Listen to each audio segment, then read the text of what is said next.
le cours qui traite de la dorsale médio-océanique depuis l'Islande jusqu'aux îles Canaries, à la ride médio-océanique et à l'Islande. Et l'Islande, c'est l'endroit privilégié justement où la ride médio-océanique sort du fond de l'océan et arrive en surface. Voilà. Alors, vous voyez où se situe l'Islande, là-haut. Vous voyez cette île qui est proche du Groenland. Vous voyez cette espèce de serpent qui descend de l'Islande vers le sud. C'est la ride médio-océanique, c'est-à-dire l'endroit où la plaque nord-américaine et la plaque européenne et africaine se sont séparées et continuent de s'éloigner l'une de l'autre. On verra comment fonctionne la ride médio-océanique.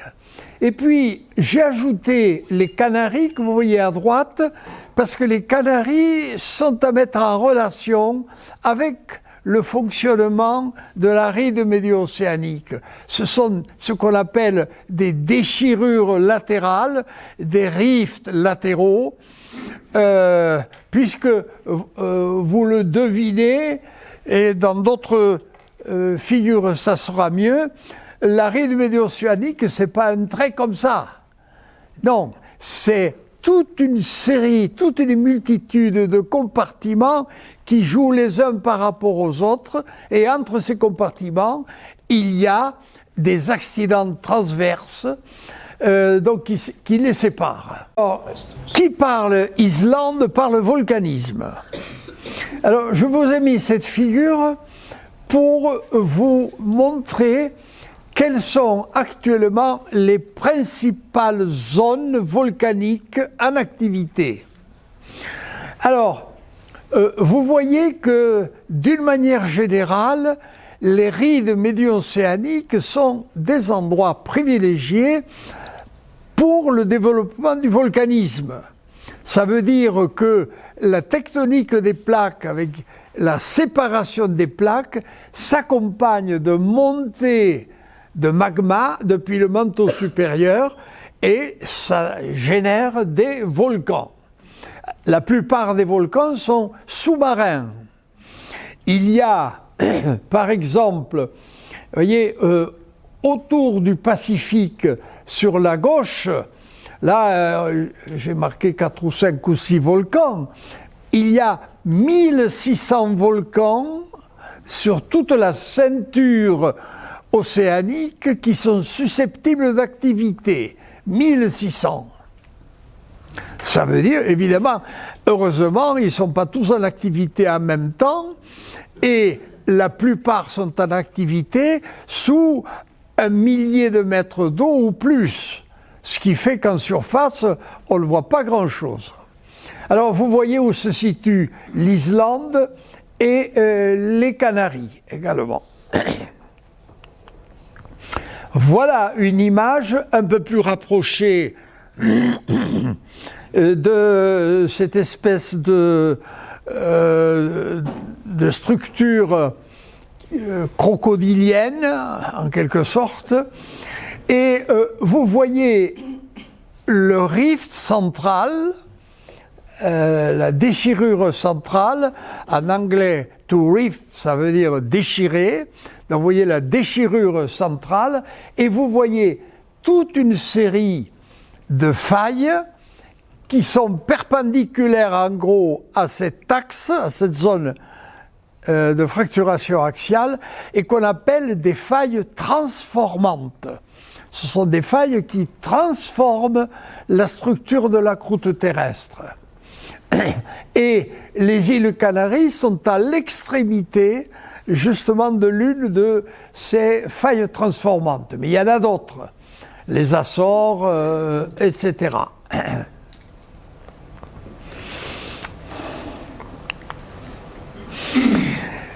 Alors, parler de dorsale médio-océanique, c'est évidemment parler de ce que l'on appelle la convection, les courants de convection, c'est-à-dire, vous voyez, ces courants qui sont à peu près à section sphérique et qui intéressent le manteau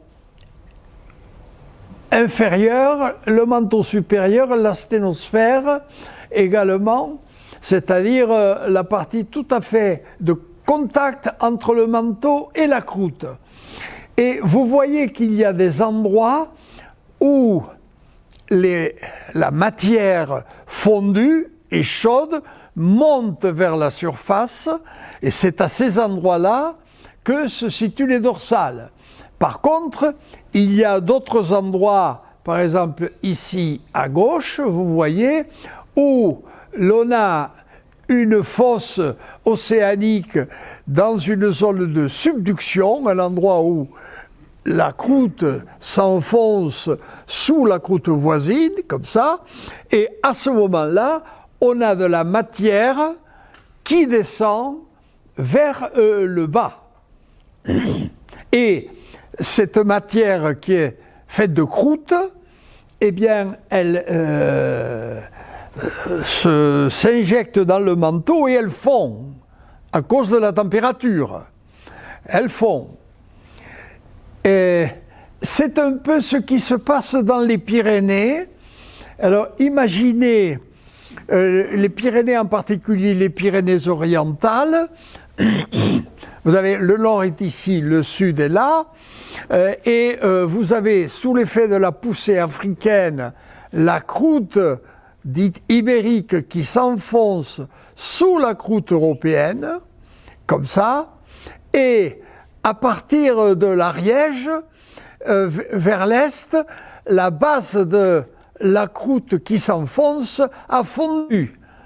Donc on ne la voit plus. Alors qu'à l'ouest, où la subduction continentale est moins importante, eh bien la corne vers le bas de la croûte ibérique méridionale est conservée. Alors voilà comment ça fonctionne. Autrement dit, les courants de convection sont des courants qui amènent à la surface des matériaux qui sont très chauds et qui ramènent en profondeur des matières qui sont froides et qui vont fondre en profondeur.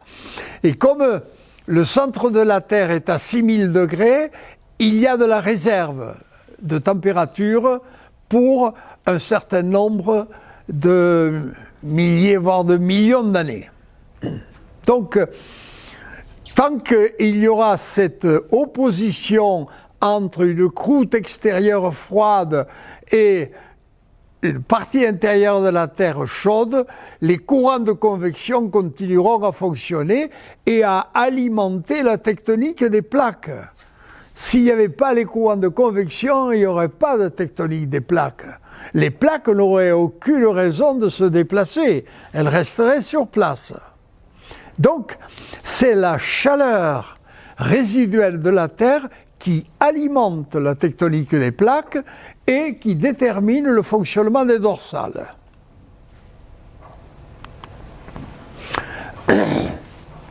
Alors, je vous ai mis cette diapositive, c'est un dragage dans l'aride médio-océanique où l'on voit des courants chauds riches en matière organique qui montent vers la surface.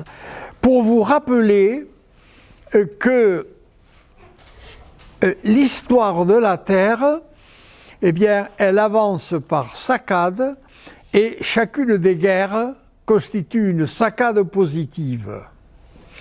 La Première Guerre mondiale, c'est l'aviation, c'est la couverture de la Terre en photographie aérienne. Pour la première fois, on voit la Terre d'en haut. Et quand j'étais étudiant, on nous faisait juxtaposer les photographies de manière à restituer le relief. Première Guerre mondiale, l'aviation.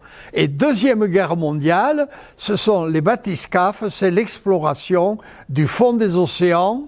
Et c'est là, après la Deuxième Guerre mondiale, que l'on a découvert et mis en place la théorie de la tectonique des plaques.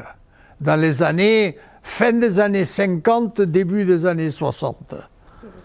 Quand j'étais étudiant, on ne parlait pas de tectonique des plaques. Voilà. C'est arrivé, si vous voulez, dans les années 60. Ça a été une révolution. Parce qu'avant, on parlait de la dérive des continents. La dérive de Wegener. La dérive des continents, tout le monde disait, ben oui, l'Amérique s'est séparée de l'Afrique, en effet, les côtes s'agencent bien de part et d'autre. Mais quel est le moteur de ça? Pourquoi ça? Personne ne savait. Et maintenant, le moteur, on le connaît.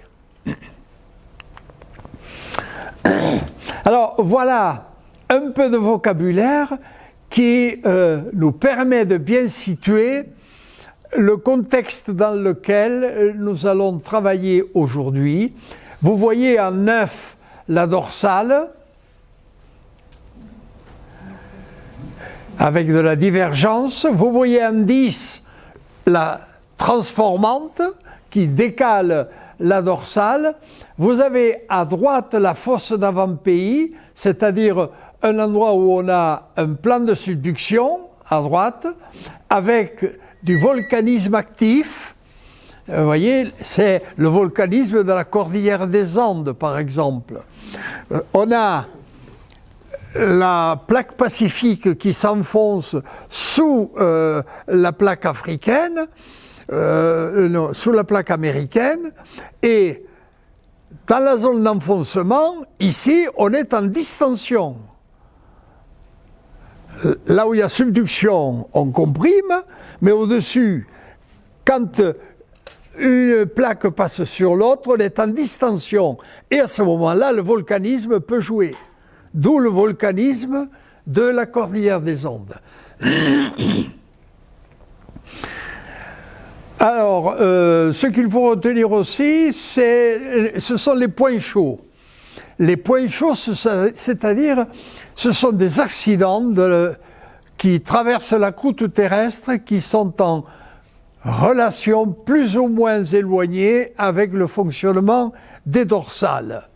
Les points chauds. Un point chaud, contrairement à une dorsale, c'est un endroit précis où du magma chaud arrive à la surface. Par exemple, les îles Kerguelen, c'est un point chaud.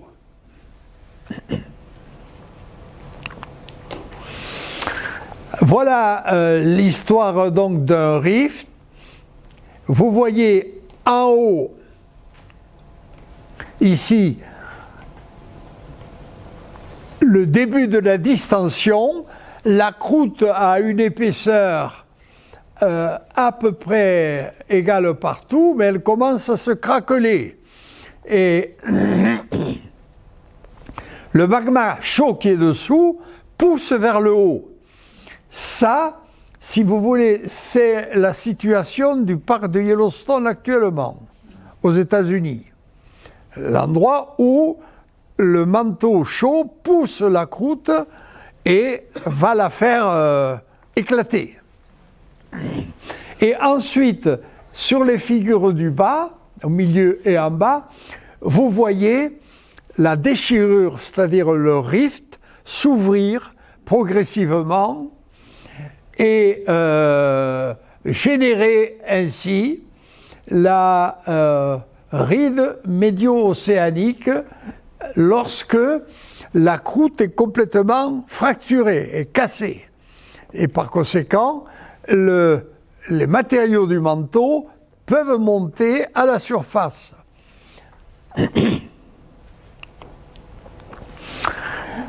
Alors, une notion très importante, c'est que maintenant, on sait mesurer en millions d'années les étapes successives de la création et de l'ouverture d'une ride.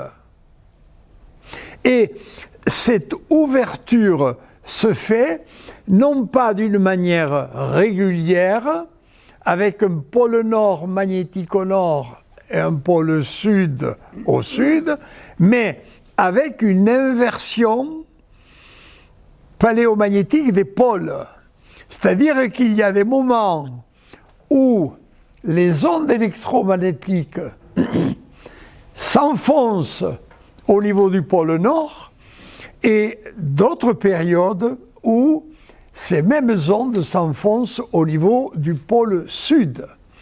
Cette inversion des pôles magnétiques est associée au fait que la Terre fonctionne à la manière d'une dynamo. C'est-à-dire qu'on a, décidément, on a la graine et le manteau inférieur qui sont solides et le manteau supérieur qui est liquide et l'ensemble est en rotation. Mais la rotation ne s'effectue pas partout à la même vitesse. Ce qui fait que cette différence de vitesse génère un champ magnétique. Et ces ondes électromagnétiques sortent de la Terre, vous voyez, au niveau d'un pôle, s'en vont dans l'espace et puis reviennent au niveau du pôle opposé.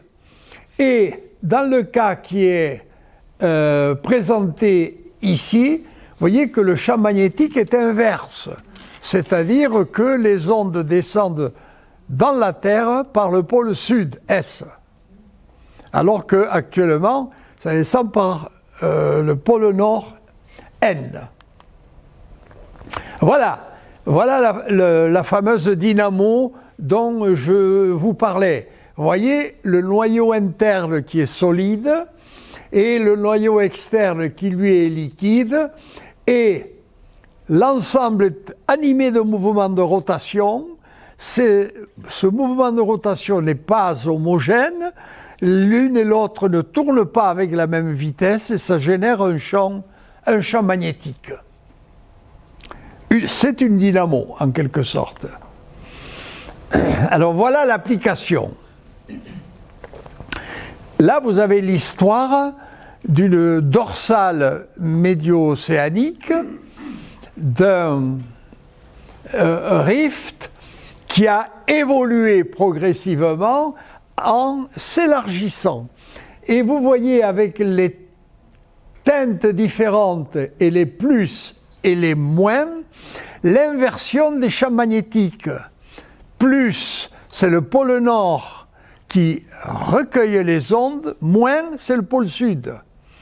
Et il y a dans la croûte terrestre des minéraux tels que les micas qui enregistrent le champ magnétique. Donc il suffit de prélever des échantillons pour se rendre compte finalement de la position des pôles sud et nord relatifs à l'époque de cristallisation de ces minéraux. Et alors, ceci, ça vous donne la courbe qui est sur la gauche avec toutes les inversions du champ magnétique.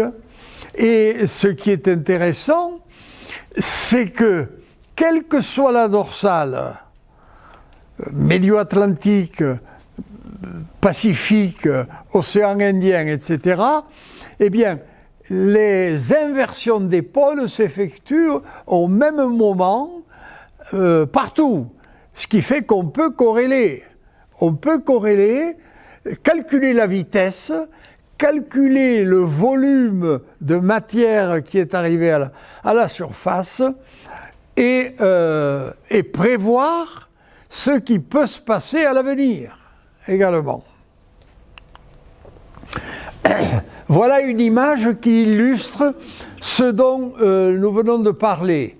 Vous voyez l'axe de la dorsale qui est en bleu et vous avez ensuite du jaune, du bistre, du vert, etc.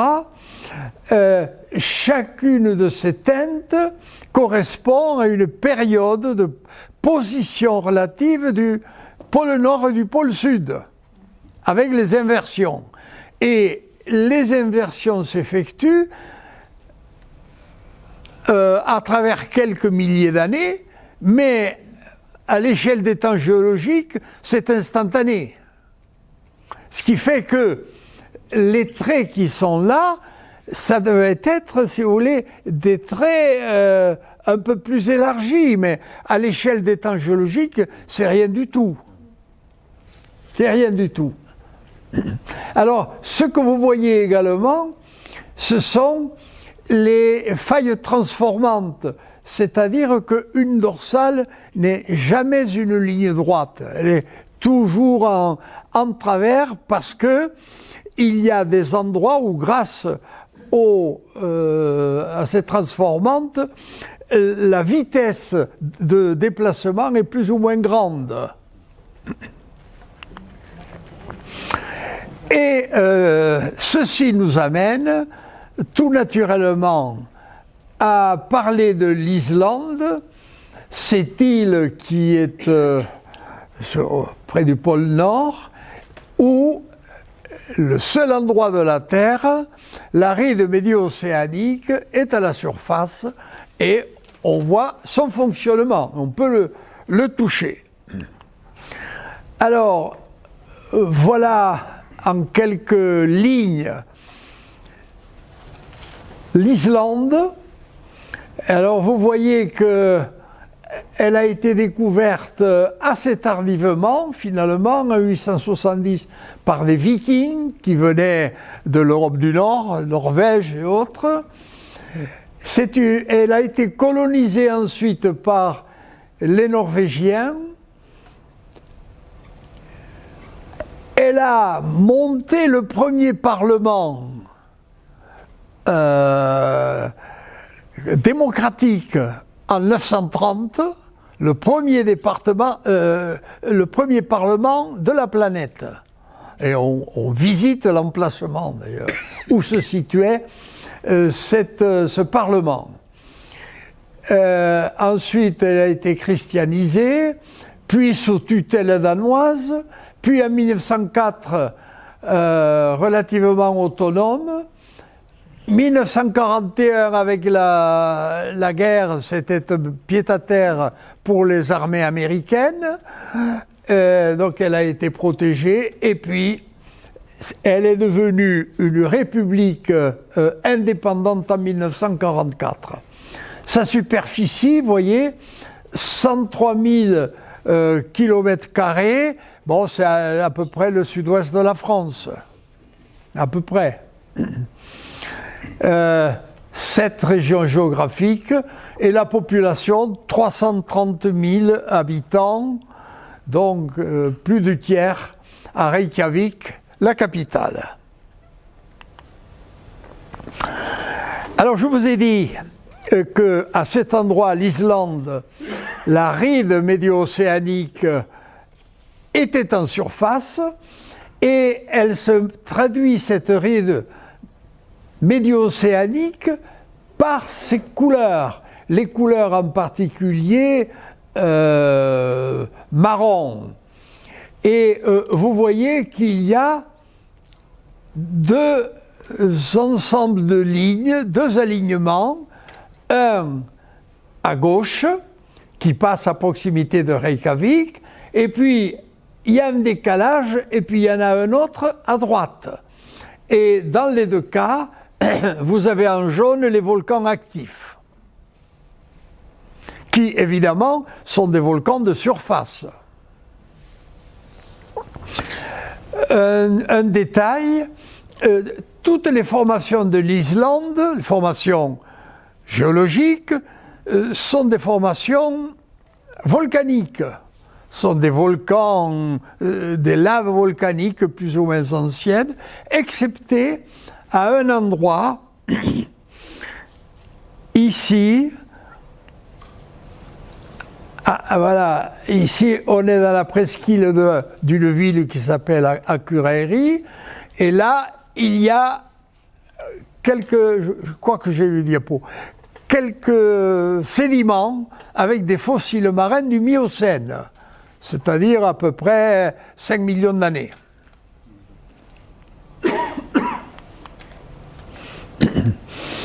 Alors voilà l'illustration de ce dont je vous parlais. Vous voyez la ride médio-océanique avec son relais.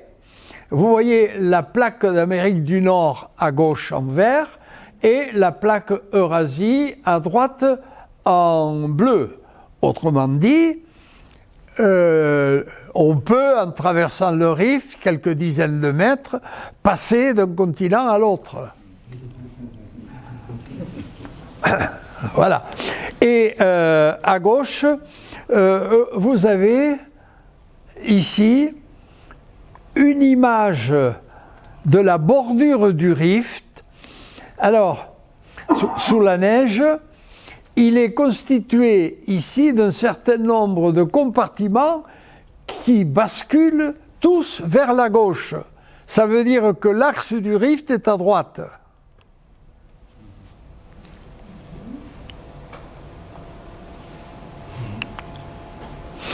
Voilà une autre carte géologique un peu plus détaillée avec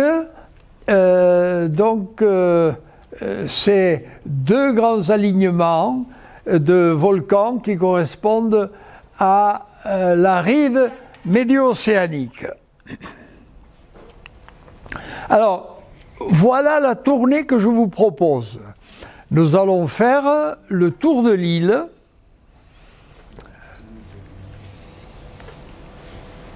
Avec une route qui est faite pour ça, et on va voir un certain nombre d'éléments et comment ils s'inscrivent dans l'histoire géologique de cette île.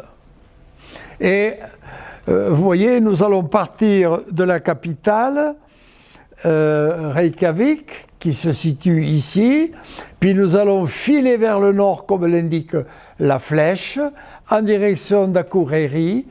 Nous allons aller à l'est ensuite, revenir par le sud et terminer ici par une baignade au Blue Lagoon, dans l'extrémité sud. On peut y aller maintenant, hein, l'eau est chaude, aucun problème. Alors, voilà une vue aérienne de Reykjavik. Alors, ah oui, ça c'est... Ça le fait tout le temps. Hein. Ça s'est éteint tout seul? Oui, non mais ça le fait souvent. Hein. C'est souvent. Ah. Bon, enfin, vous y voyez là, ça va.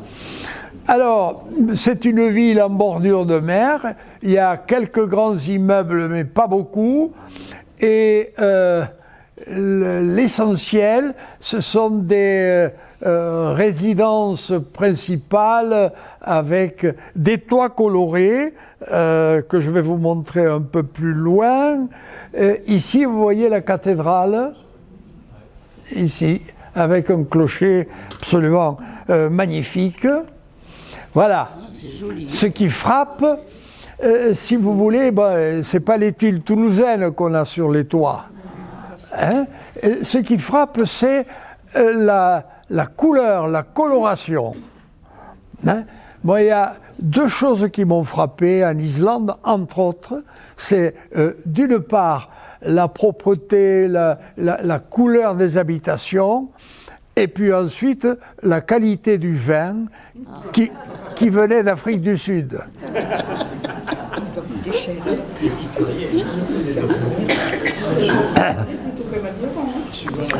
Voilà, on est au mois de juillet et par conséquent, les oies sauvages reviennent en Islande.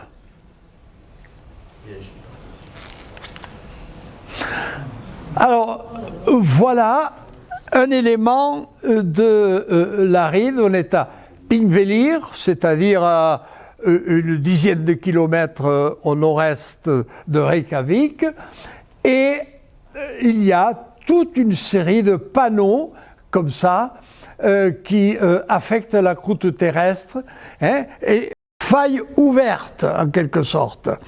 Le magma issu de la profondeur n'est pas arrivé à la surface. C'est-à-dire que l'ouverture s'est faite alors que le magma en dessous était tranquille. Elle n'était pas en activité. Ce qui fait que les fentes sont ouvertes parfois sur plusieurs centaines de mètres.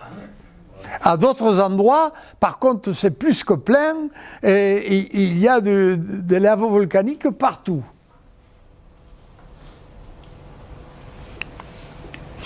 Voilà la place du Parlement. Et bien là, qui est un champ maintenant. Premier Parlement au monde. Voilà, les photos ne sont pas de très bonne qualité, mais enfin, ce que l'on voit, c'est... Moi, ça m'a surpris. Il y a très peu de matériaux volcaniques d'explosion. Il y a beaucoup de lave liquide qui s'étendent, qui s'étalent comme ça. Et là, vous en avez un exemple. Alors, évidemment, ce sont les geysers qui caractérisent aussi le volcanisme dans ces régions-là. Vous voyez, celui-ci s'appelle geysir, et le terme de geyser vient d'Islande, vient de geysir, avec de l'eau chaude, évidemment. Alors, il y a des cascades, fosse, ça veut dire cascade, et chaque cascade, elle est vivante, en particulier en été, parce qu'elle est associée à un glacier. Donc il y a un glacier en amont qui fond et qui alimente les cascades. Ce qui fait que vous vous trouvez en pleine campagne, avec des petites collines partout, et d'un coup vous avez une cascade vraiment conséquente. Et vous vous dites, mais d'où vient l'eau? Alors voilà, nous étions ici à Geysir. Et voilà, en blanc, vous voyez le glacier qui alimente la cascade. Et nous allons maintenant en direction du nord. Alors, ce qui est intéressant, ce sont ces paysages-là. Ça, c'est un petit village. Vous voyez le toit de l'église en tôle rouge, mais les maisons, elles, ce sont des maisons qui sont faites avec de la tourbe, avec des blocs de tourbe qui sont accumulés les uns aux autres et évidemment qui garantissent une protection, notamment contre le froid. Et alors on visite un certain nombre de ces maisons. En voici d'autres également. Et voilà l'intérieur. L'intérieur de cette maison, vous voyez les murs qui sont en tourbe. Et alors ce qui m'avait frappé également, c'est les lits superposés. Dans les chambres, on utilise au maximum la place, ce qui fait que les lits sont superposés les uns aux autres, y compris dans la chambre matrimoniale.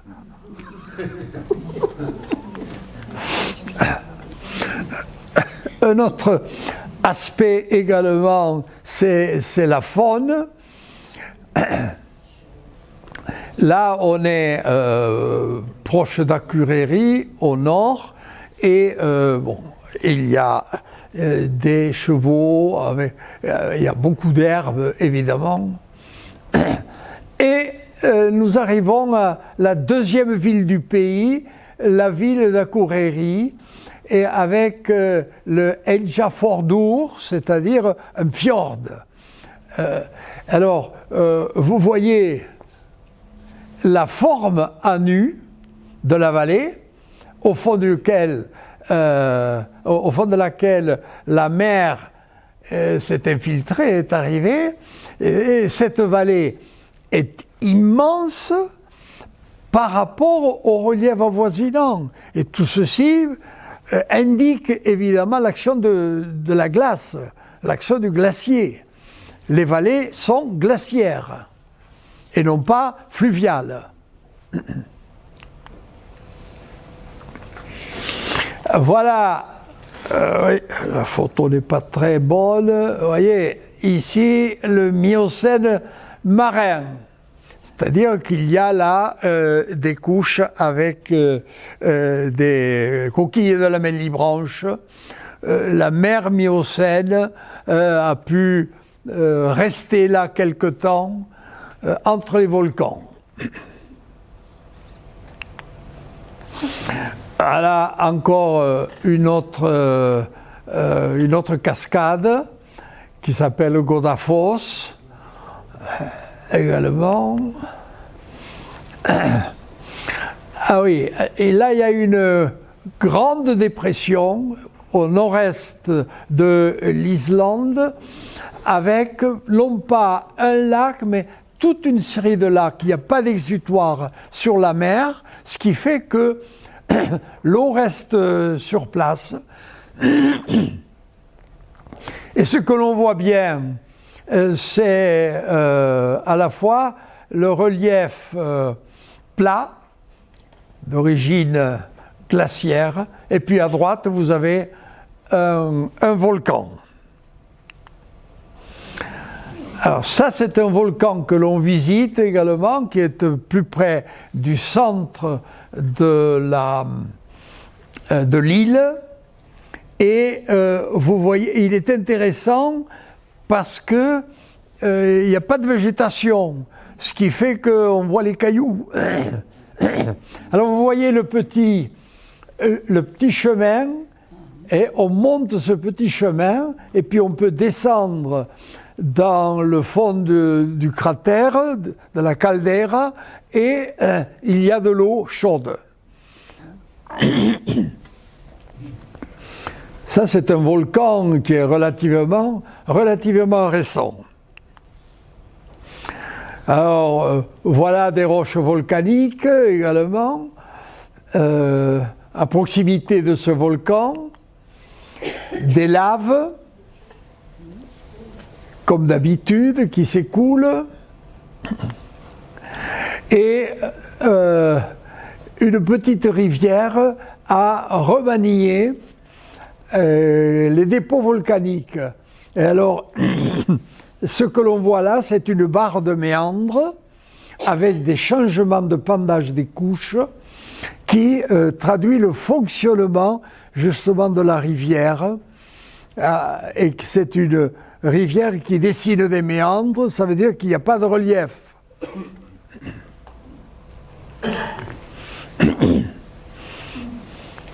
Alors voilà une autre zone là de geyser, et le geyser est à sec, mais vous voyez dans le fond des fumées qui indiquent justement des geysers en activité, et c'est à ces endroits-là que les Islandais ont installé des usines pour fabriquer de l'électricité avec la vapeur d'eau. Donc l'Islande est autosuffisante grâce justement à ces geysers.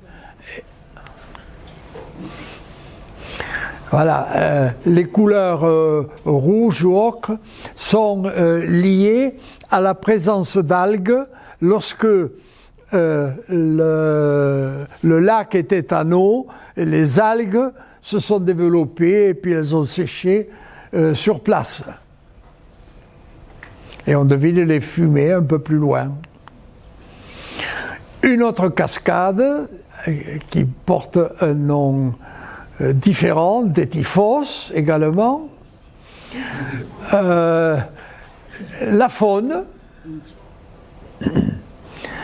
de Bouton. Un volcan, le volcan Schneefel. La route passe à côté, mais là on peut pas monter. Voilà le volcan Schneefel qui est sur la droite là. Et vous voyez que nous nous rapprochons du principal glacier ici, c'est le glacier de Vatnajökull. C'est un glacier très important et qui est dont l'eau est utilisée pour alimenter un barrage, et à partir de ce barrage, l'eau est dirigée en direction de Reyðarfjörður, vous voyez, à droite, où se situe une usine que je vais vous montrer tout à l'heure. Alors, j'ai visité cette région parce que l'une de mes étudiantes faisait un stage d'été, justement, sur la région où on construisait le barrage du Vatnajökull. Alors, vous allez le voir. Alors, voilà le glacier avec quelques maisons en bas à gauche, et voilà le barrage en fonctionnement. Donc l'eau descend sur la côte pour alimenter cette centrale que vous voyez ici. Alors lorsque j'y suis allé, elle était en construction, elle ne fonctionnait pas encore, et ça, c'est une centrale qui fabrique de l'aluminium. Et l'aluminium est fait avec quoi? La bauxite. Avec la bauxite. Oui. Et la bauxite vient d'où? L'électrolyser. Il faut l'électrolyser. De l'Australie. Voilà. Eh oui, dans le temps c'était dans les Pyrénées qu'on faisait ça, en Ariège. Évidemment, l'eau est bon marché.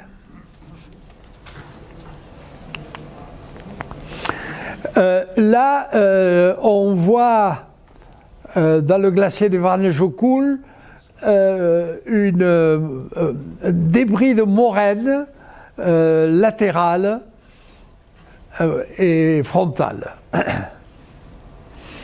Ça veut dire que le glacier est en fonctionnement actuellement, et voilà l'endroit où il débouche sur la mer, c'est-à-dire sur l'océan Atlantique, avec la glace la langue de glace arrive jusqu'au bord de mer. Là, voilà ici également le Vatnajökull. Autre chose intéressante qu'on voit à plusieurs endroits aussi, ce sont les basaltes prismés, les prismes de basalte, c'est-à-dire que vous avez des coulées de basalte issues des volcans, et le refroidissement de la lave conduit à la formation de prismes.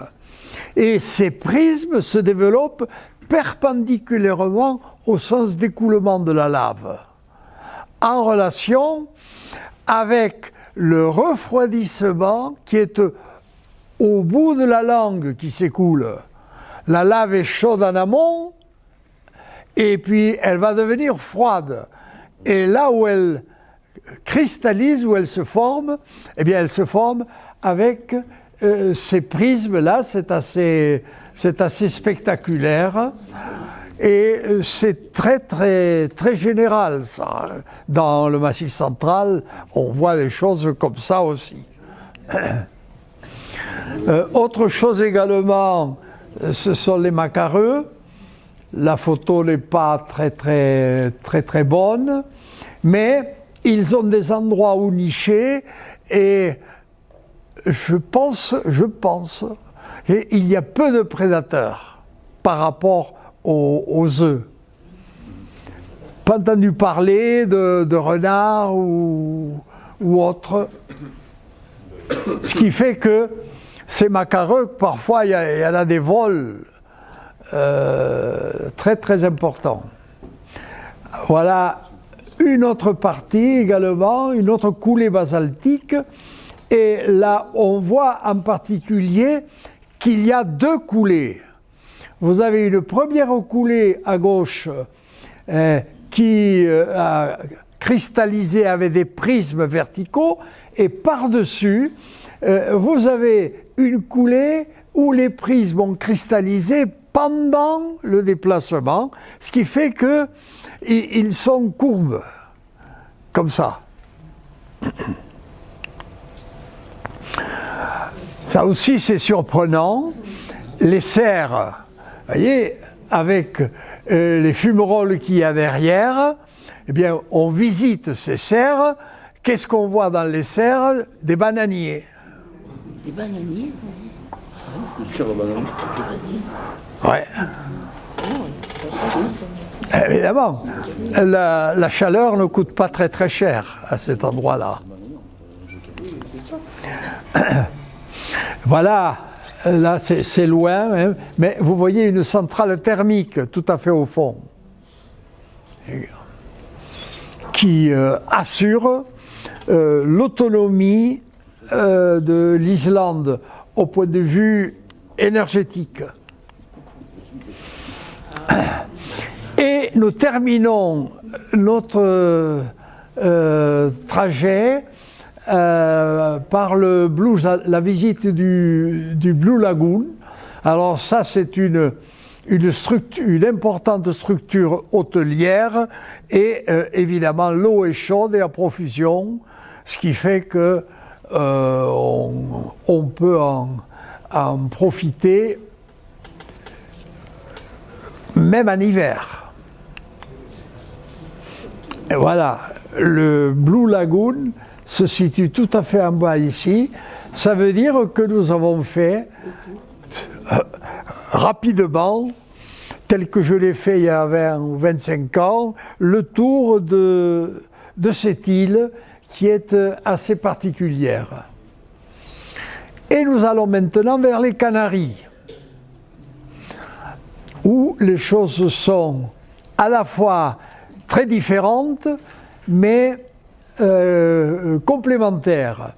Différentes parce qu'on n'est plus dans l'axe de la dorsale, mais on est dans une faille transformante cette faille transformante est issue de la dorsale, traverse tout l'Atlantique et va s'amortir dans le Maroc. Et c'est cette faille transformante qui s'est traduite, dont le jeu s'est traduit par les tremblements de terre qu'il y a eu l'année dernière au Maroc, dans le Haut-Atlas. Donc elle est vivante, et elle est vivante à travers ces volcans, cette transformante.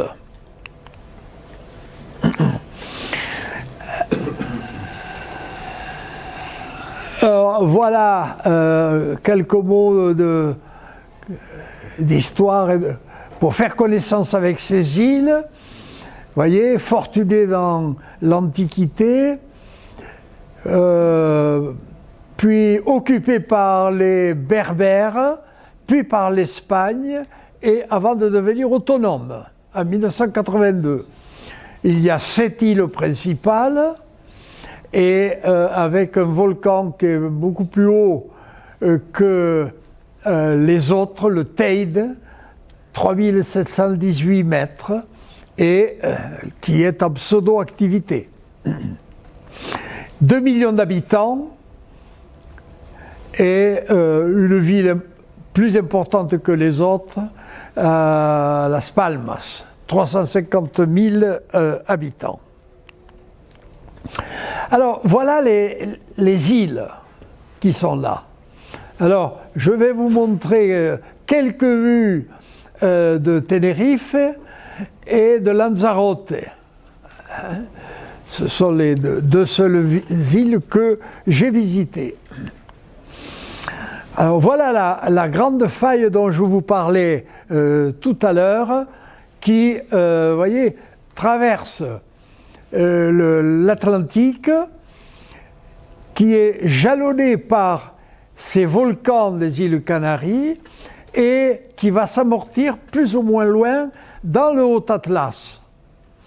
Le mois prochain, nous parlerons des atlas marocains et nous situerons justement cet épisode-là, cette période de mise en place du rift atlasique dans le Haut-Atlas. Et on verra quelle est son histoire. Il est né à partir de la Thétis à droite et s'est développé ensuite à partir de la ride atlantique à gauche.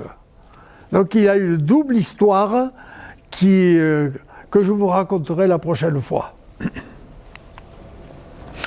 Alors, ce qu'il faut savoir en ce qui concerne les Canaries, donc, c'est une chaîne de volcans qui se situe le long d'une grande cicatrice et les volcans anciens sont à droite et éteints et le volcanisme, vous voyez, se déplace en direction du centre de la dorsale, c'est-à-dire en direction de la zone qui est la plus active actuellement, en jouant un peu le rôle de point chaud. Plus on s'éloigne du centre de la dorsale, plus la croûte terrestre est froide et moins on a des chances de voir des magmas monter jusqu'à la surface. Ceci est tout à fait logique. Alors voilà l'île de Tenerife.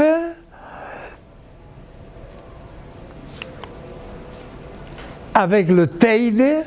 Et alors vous voyez que il y a toute une série de roches tout à fait différentes et d'âges différents. Plus on s'éloigne de la caldeira actuelle du Teide, et plus les laves sont anciennes. Alors, la caldeira, la chaudière, en fait, c'est une chaudière périphérique, mais on va voir qu'il y a une pointe au milieu. Alors, voilà différentes étapes du volcanisme de Tenerife. Vous voyez, à droite, il y a 500 000 ans, à gauche 3 millions d'années et à l'extrême gauche ici 7 millions d'années. Autrement dit, le volcanisme est épisodique, mais il s'étend à travers les millions d'années. Ça veut dire que la dorsale n'a pas fini son histoire. Voilà le Teide avec sa pointe. Il y a un téléphérique qui nous conduit jusqu'en haut et évidemment le point de vue est superbe sur l'ensemble de l'île depuis là-haut. La végétation est arbustive également et plus on s'approche du centre du volcan, moins on voit de la végétation, ce qui est tout à fait normal. Alors, oui, là, je vous ai mis cette photo pour vous montrer simplement des étapes ici. Vous voyez, il y a 4 étapes tout à fait différentes les unes des autres. Voilà, j'arrive pas à bien lire, mais ça veut dire que un volcan ne se met pas en place en une seule fois. Il y a plusieurs épisodes successifs et le centre du volcan peut se déplacer d'une éruption à l'autre. On voit ça dans le Massif central également. Une chose intéressante, c'est que la zone d'alimentation du volcan en surface, vous voyez, ce n'est pas une cheminée unique, c'est tout un système de cheminées qui fonctionne en quelque sorte. Et à Yellowstone, c'est ça également. À Yellowstone, il y a toute une série de geysers qui sont différents les uns des autres et qui sont tous rattachés à une coupole sous-marine, une coupole profonde dans le manteau supérieur de 80 km de largeur. 80 km de largeur et vous avez à peine quelques kilomètres de croûte au-dessus. C'est dire que l'équilibre va être rompu. Enfin, moi je ne le verrai pas. Vous peut-être. Alors, d'autres images de cette zone du Teide, également avec l'érosion qui joue en même temps que les laves se déposent. Et ce que l'on voit ici, c'est effectivement des laves de projection. Vous voyez les blocs qui ont été projetés. Ce ne sont pas des laves effusives, ce sont des laves explosives. Voilà un vieux volcan avec un vignoble qui est installé au centre de la caldeira. Là, on est en bord de mer. Voilà une autre image également avec une presqu'île vivante qui s'en va vers le fond, une petite ville sur la gauche. Ça, c'est une vue qui est prise vers le nord à partir du sommet du Teide.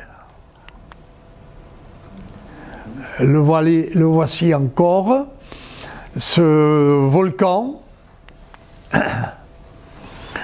Voilà une partie d'une caldeira qui est voisine du Teide également, avec des morceaux de lave explosive.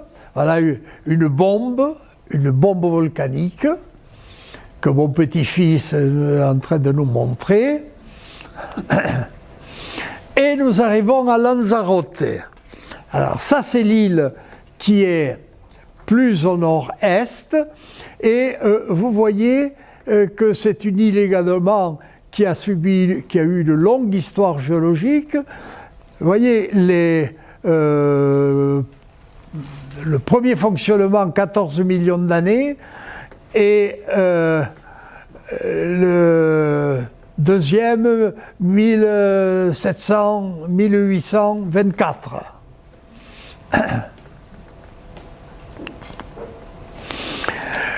Alors, contrairement à l'île précédente, là, il n'y a pas un seul volcan qui domine tous les autres, mais il y a une poussière de petits volcans d'âge très différents. Vous voyez, 10 millions d'années, 14 millions, 1 million, 1730, ça c'est très récent, 6 millions d'années également. Je ne vous l'ai pas dit, mais au niveau du Teide, il y a un risque d'éboulement de la partie sud du volcan dans la mer, c'est-à-dire un tiers de l'île de Tenerife risque de descendre dans la mer, ce qui peut provoquer un tsunami de plusieurs mètres à New York. Alors,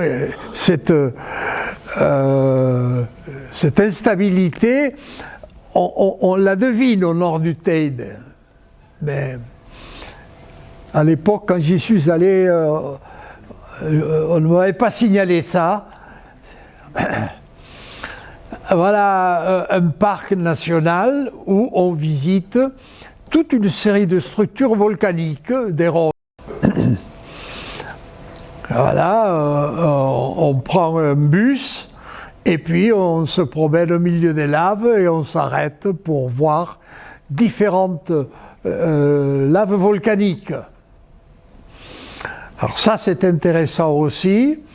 Dans ce parc, on utilise le volcan pour faire la popote. Vous voyez, à droite, on fait griller des poulets.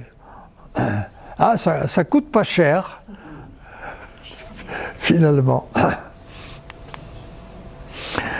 Voilà une grotte creusée dans la lave, avec de l'eau.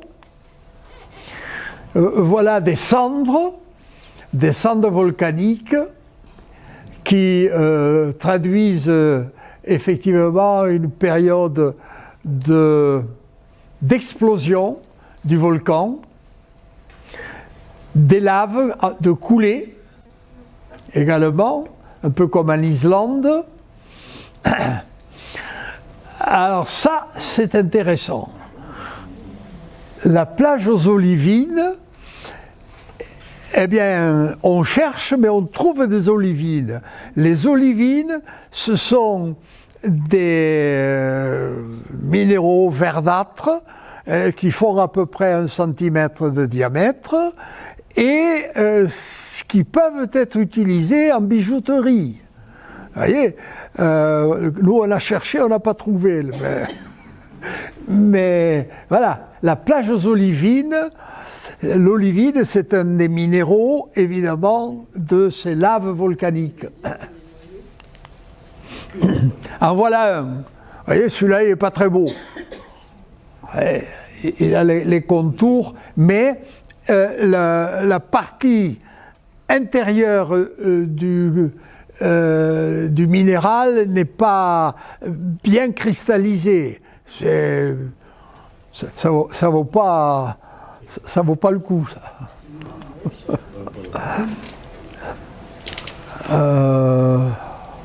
Voilà une plage également avec des laves horizontales. Le public. Celui-ci est mieux. Ce cristal-là, mais il n'était pas au même endroit.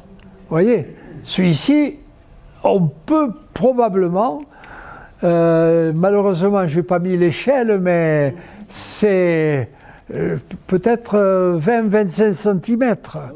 Là, on doit arriver à tailler peut-être quelque chose de pas mal. Alors, quelques images intéressantes également de cette île.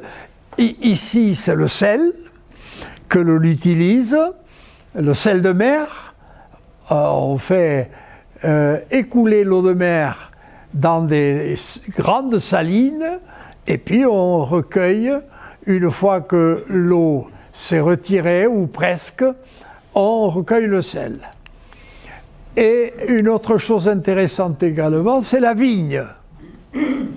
Alors, vous voyez que les vignes sont protégées des courants marins, des vents marins, par cet amoncellement de pierres. C'est assez spectaculaire. Et puis il y en a toute la vallée. Voilà une petite île, volcanique également, la Graciosa.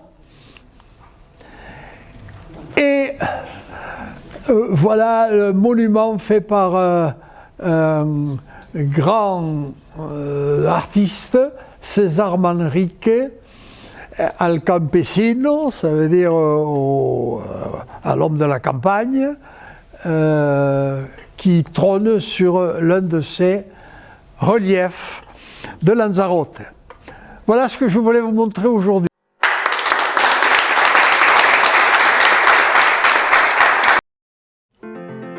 Si cette vidéo vous a plu, vous pouvez nous rejoindre à l'Université du temps libre de Tarbes et de Bigorre à l'adresse utl-tb.info. Vous pouvez aussi nous encourager en cliquant sur le pouce vers le haut. Les commentaires sont également les bienvenus. Et n'oubliez pas, si ce n'est déjà fait, de vous abonner. Merci et à bientôt.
Pour une fois, je suis